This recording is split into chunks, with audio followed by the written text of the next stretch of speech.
If you would take, you must first give. This is the beginning of intelligence.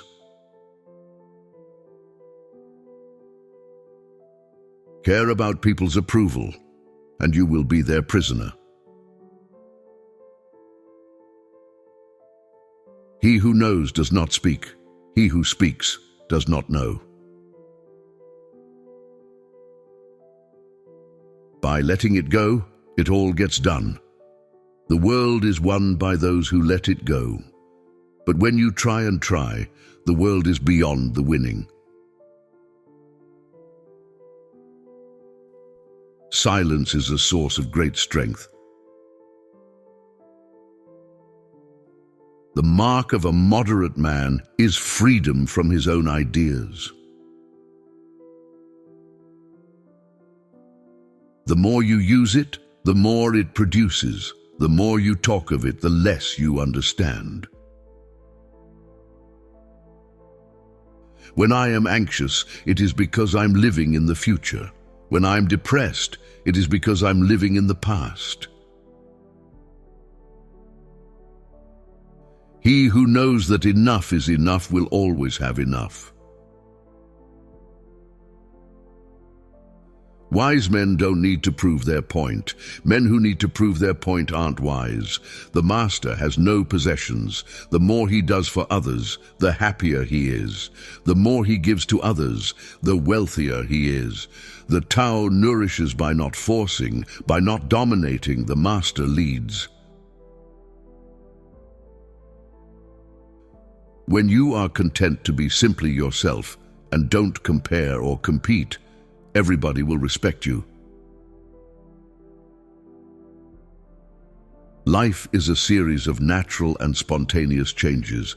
Don't resist them. That only creates sorrow. Let reality be reality. Let things flow naturally forward in whatever way they like. The Tao is like a well, used but never used up. It is like the eternal void, filled with infinite possibilities. It is hidden but always present. I don't know who gave birth to it. It is older than God. Without the laughter, there would be no Tao. Two things, one origin, but different in name, whose identity is mystery. Mystery of all mysteries, the door to the hidden. The way you can go isn't the real way. The name you can say isn't the real name. Heaven and earth begin in the unnamed. Name's the mother of the 10,000 things. Give a man a fish and you feed him for a day. Teach him how to fish and you feed him for a lifetime. I am not at all interested in immortality, only in the taste of tea. Kindness in words creates confidence. Kindness in thinking creates profoundness. Kindness in giving creates love. Doing nothing is better than being busy doing nothing. Life is really simple, but we insist on making it complicated. Everything has beauty, but not everyone sees it. The funniest people are the saddest ones. It does not matter how slowly you go as long as you do not stop. The man who moves a mountain begins by carrying away small stones. The journey of 1,000 miles begins with a single step. Attack the evil that is within yourself, rather than attacking the evil that is in others. We have two lives, and the second begins when we realize we only have one. Writing cannot express all words. Words cannot encompass all ideas. Fine words and an insinuating appearance are seldom associated with true virtue. When you meet someone better than yourself, turn your thoughts to becoming his equal. When you meet someone not as good as you are, look within and examine your own self. Behind every smile there's teeth. Don't do unto others what you don't want done unto you. 100 girls aren't worth a single testicle. Man has 3 ways of acting wisely.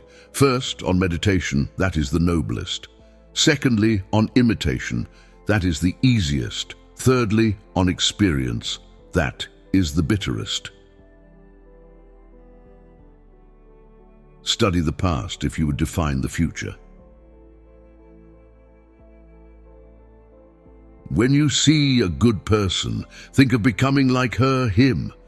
When you see someone not so good, reflect on your own weak points. Music produces a kind of pleasure which human nature cannot do without. In a high situation, he does not treat with contempt his inferiors. In a low situation, he does not court the favor of his superiors. Appear weak when you are strong, and strong when you are weak. The supreme art of war is to subdue the enemy without fighting. If you know the enemy and know yourself, you need not fear the result of 100 battles. If you know yourself but not the enemy, for every victory gained, you will also suffer a defeat. If you know neither the enemy nor yourself, you will succumb in every battle. Please subscribe to the channel and give this video a like. Let your plans be dark and impenetrable as night, and when you move, fall like a thunderbolt. Supreme excellence consists of breaking the enemy's resistance without fighting. All warfare is based on deception. Hence, when we're able to attack, we must seem unable. When using our forces, we must appear inactive. When we are near, we must make the enemy believe we are far away. When far away, we must make him believe we are near. The greatest victory is that which requires no battle.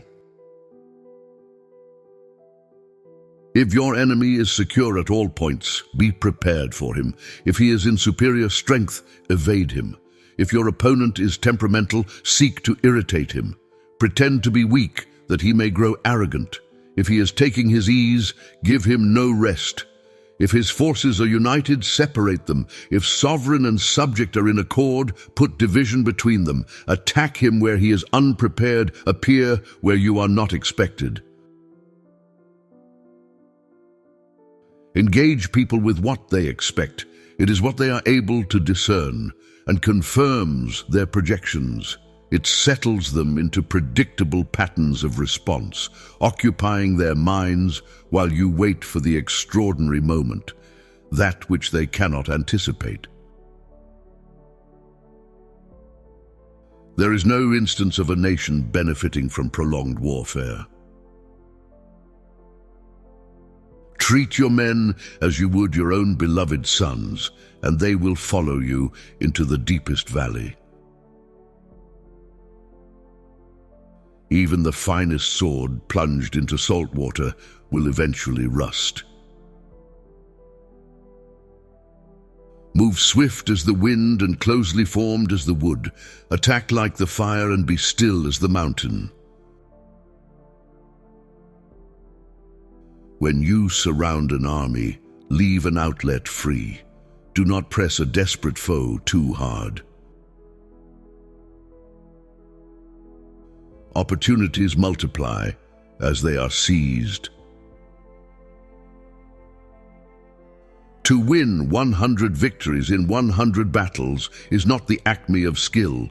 To subdue the enemy without fighting is the acme of skill. So in war, the way is to avoid what is strong and strike at what is weak. Be extremely subtle even to the point of formlessness. Be extremely mysterious even to the point of soundlessness. Thereby you can be the director of the opponent's fate. Build your opponent a golden bridge to retreat across. The wise warrior avoids the battles. Why must your majesty use that word prophet? What I am provided with are counsels to benevolence and righteousness, and these are my only topics. He who outrages benevolence is called a ruffian. He who outrages righteousness is called a villain. Having these four beginnings, but saying that they cannot develop them, is to destroy themselves.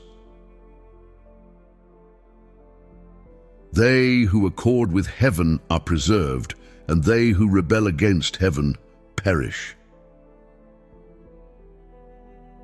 Of the first importance are the people, next comes the good of land and grains, and of the least importance is the ruler. He who exerts his mind to the utmost knows his nature. If you let people follow their feelings, they will be able to do good. This is what is meant by saying that human nature is good. The way of learning is none other than finding the lost mind. The sense of mercy is found in all men. The sense of shame is found in all men. The sense of respect is found in all men. The sense of right and wrong is found in all men. The great man is the one who does not lose his child's heart. If the king loves music, there is little wrong in the land. Sincerity is the way of heaven. Friendship is one mind in two bodies. Friends are the siblings God never gave us. Before a man can do things, there must be things he will not do. Most precious are the people. Next come the spirits of land and grain, and last the kings. The wise man who has charge of governing the empire should know the cause of disorder before he can put it in order. Unless he knows its cause, he cannot regulate it. If one does not preserve the learned in a state, he will be injuring the state. All states in the world, large or small, are cities of heaven, and all people, young or old, honorable or humble, are its subjects. Whoever criticizes others must have something to replace them. Criticism without suggestion is like trying to stop flood with flood and put out fire with fire. It will surely be without worth. Now, as to universal love and mutual aid, they are beneficial and easy beyond a doubt. It seems to me that the only trouble is that there is no superior who encourages it. All the gentlemen of the world know that they should condemn these things, calling them unrighteous. But when it comes to the great unrighteousness of attacking states, they do not know that they should condemn it. On the contrary, they applaud it, calling it righteous. The purpose of the magnanimous is to be found in procuring benefits for the world and eliminating its calamities. Universal love is really the way of the sage kings. It is what gives peace to the rulers and sustenance to the people. I feel people will tend toward universal love and mutual aid, like fire tending upward and water downwards. It will be unpreventable in the world. Few are those who, neglecting the virtuous and slighting the learned, could still maintain the existence of their countries. If we should classify one by one all those who hate others and injure others, should we find them to be universal in love or partial? Of course, we should say they are partial. Now, since partiality against one another is the cause of the major calamities in the empire, then partiality is wrong. The words of malicious slander should not be allowed to enter the ear. A defensive voice should not be allowed to come out of the mouth. The want to gravely injure people should not be allowed to exist in the heart. If this is accomplished, though there be people who cynically expose others, they would be without people who would align with them. The virtuous who are prosperous must be exalted, and the virtuous who are not prosperous must be exalted too. If the rulers sincerely desire the empire to be wealthy, and dislike to have it poor, desire to have it orderly, and dislike to have it chaotic, they should bring about universal love and mutual aid. This is the way of the sage kings and the way to order for the world, and it should not be neglected. Suppose we try to locate the cause of disorder. We shall find it lies in the want of mutual love. What is the purpose of houses? It is to protect us from the wind and cold of winter, the heat and rain of summer, and to keep out robbers and thieves. Once these ends have been secured, that is all. Whatever does not contribute to these ends should be eliminated. When nobody in the world loves any other, naturally the strong will overpower the weak, the many will oppress the few, the wealthy will mock the poor, the honored will disdain the humble, the cunning will deceive the simple. Therefore, all the calamities, strifes, complaints, and hatred in the world have arisen out of want of mutual love.